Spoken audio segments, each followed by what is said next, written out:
the value of self-control and temptation.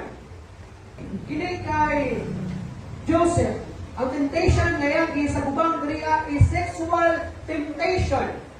Pero adunay nagkalanlain na mga temptation na magahagit na nato ingon ng mga Kristohanon. Dili lang sexual na temptation, kundi lain-lain na mga temptation, mga buhat na diin mo dala kanimo diha sa pagpakasala batok sa Ginoo.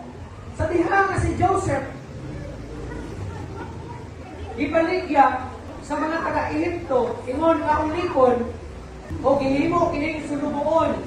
Na-promote siya, o gihimo siyang sinaligan sa panimalay, sa mao nga agalon.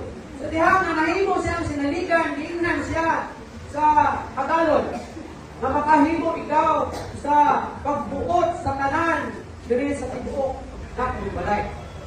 Ayaw lang o ilapti ang ako ang asawa. Walay labot ang iyang asawa sa iyang pagbulotan, pagkontrol niya sa balay. So sa kaadlaw, sa dihang nga wala ang maong nga agalon, ang asawa nangita o pamaagi para matingkal niya si Joseph.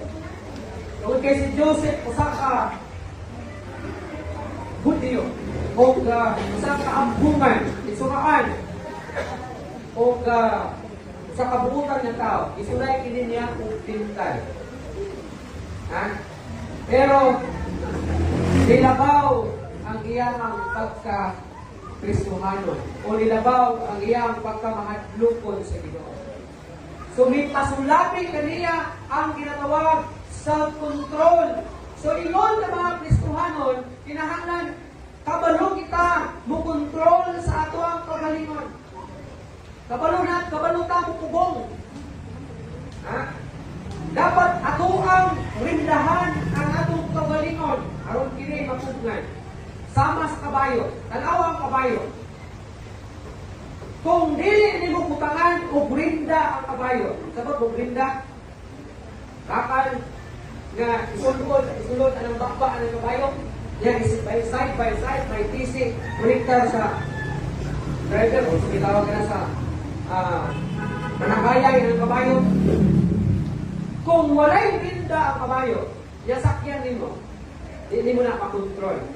Posible, ibunal ka na sa lupi, o sa kahoy, o ihulog, ay pagkakaroon na sa dagat.